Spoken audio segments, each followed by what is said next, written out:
So I'd also really like to extend my thanks to New South Wales farmers for your support you've given us over the years, in particular at the moment, President Derek Scone, CEO Matt Brand, all your staff, including especially Mary Lockton, but in particular the New South Wales Farmers Rural Affairs Committee, not just the support you've given PIEFA since our inception 7 years ago, but food and fibre education generally over the last 10 years. What I've got to show you today is definitely a good news story, and certainly without your support and drive from the Rural Affairs Committee, James Jackson and Sarah Thompson, we certainly wouldn't be in a position where we are today. So since last year when I spoke to you, there's been some very subtle but significant changes that have occurred in the food and fibre education landscape. So when I say food and fibre education, we're talking agricultural literacy, getting every student in Australia to know where their food comes from, how it's produced, who produces it, and the career opportunities available. We're not just talking about teaching every student agriculture, we're talking about broad agricultural literacy for the entire community through schools. We've noticed over the last 12 months we've had increased pull from schools rather than push. We're now getting at least half a dozen inquiries from new teachers in schools a day wanting to include this within the curriculum. They know it's in the curriculum now, they know where the resources are, and they're asking for support, which makes a nice change from us having to bang on doors and start our story all over again. We've also increased our financial membership from industry. We now have Verdic, Australian Eggs and Dairy Australia on board as members. They joined Meat and Livestock Australia, Fisheries Research and Development Corporation, Forest and Wood Products, Cotton Australia, Australian Pork Limited, the Federal Department of Agriculture and the National Farmers Federation as full financial members. We've also opened up a new category of membership that's having very good uptake, associate membership. That includes individual and corporate, allowing people to support the work of the foundation, but in a subtle and perhaps more affordable way. We have options available from $100 to $5,000 now. Significantly in New South Wales, we've also signed in the last 12 months a Memorandum of Understanding with the New South Wales Department of Primary Industries and the Royal Ag Society of New South Wales to collaborate to help us reach New South Wales over 100,000 students to educate them about where food and fibre come from. The New South Wales DPI has continued their commitment to employ 3 dedicated education officers to work with us to support food and fibre education in schools. And we work very closely with them, Michelle Fifield and her team of 3 education officers, to achieve the greatest impact possible through collaboration. What I have to share with you today is a case study of what good food and fibre education looks like in schools, what we've been working at towards New South Wales have been working for the last 10 years, what we've been working at for the last 7 years, and we're starting to see occur in schools. The example I'm showing you is from Manning Primary School in Western Australia, but there's a number of schools in New South Wales who are doing the same thing. We just haven't had the funding to put a SMIC video together for them yet, but we're hoping to do that in the next 12 months. So I really appreciate the opportunity. We don't want to come and talk to you just when things are going bad and we need your help and we need money urgently.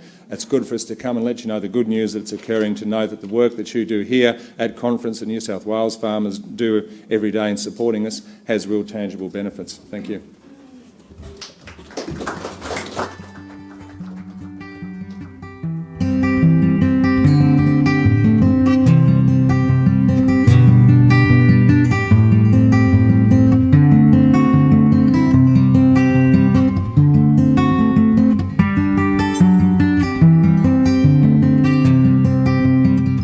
Working in that area of science was always going to be a direction the school was going to be taking.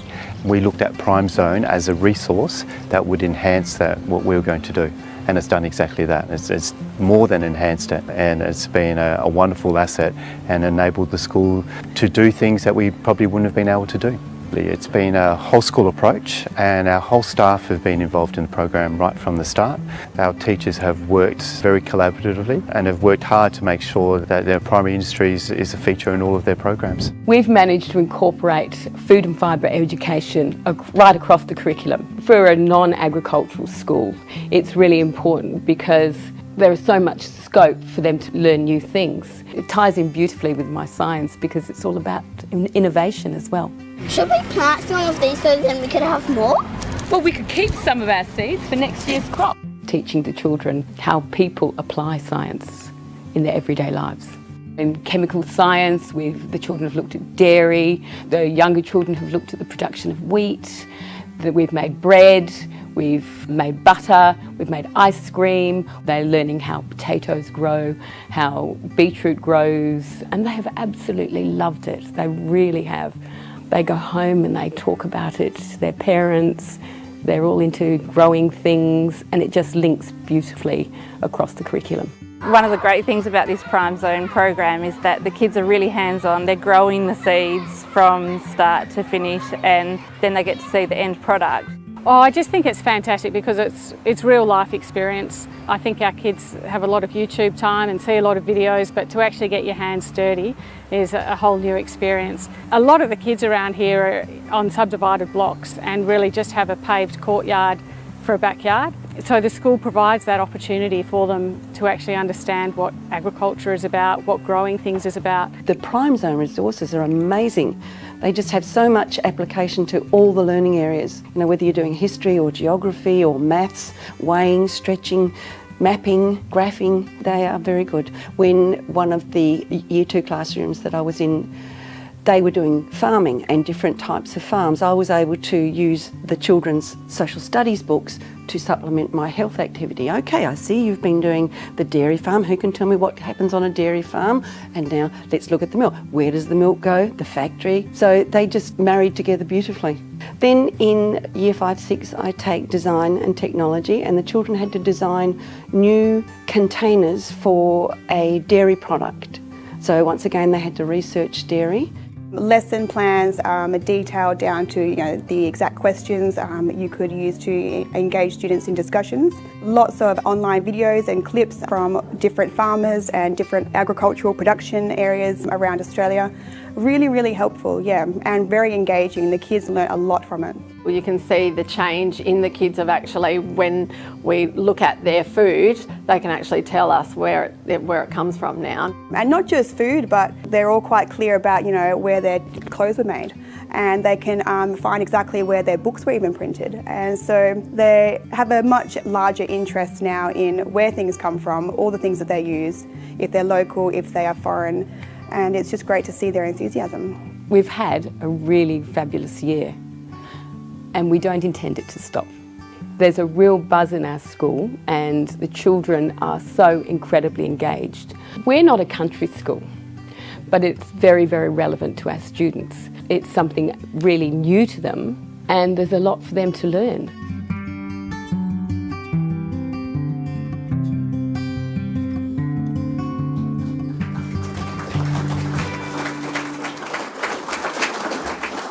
Thank you, and that experience, as I've said at the beginning, isn't unique to that one particular school. Every school who gets engaged with this context, the light bulbs turn on straight away.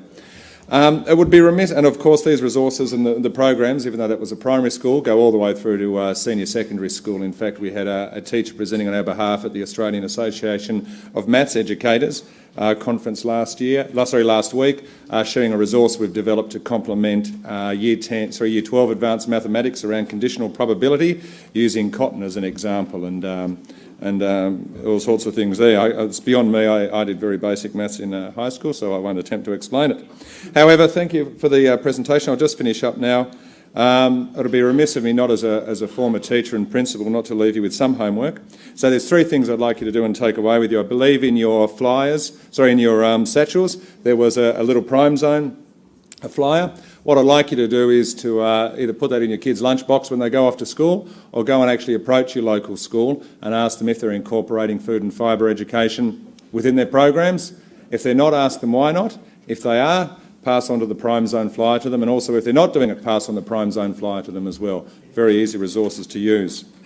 I would also like you to, New South Wales, next year we'll be seeking some additional funding to continue this program from the federal government. That's really where we need to continue the work we're doing. There's 9,500 schools in Australia. We think we've got about 500 to 600 schools so far within our network, so we have a long way to go, and we need federal government support for that.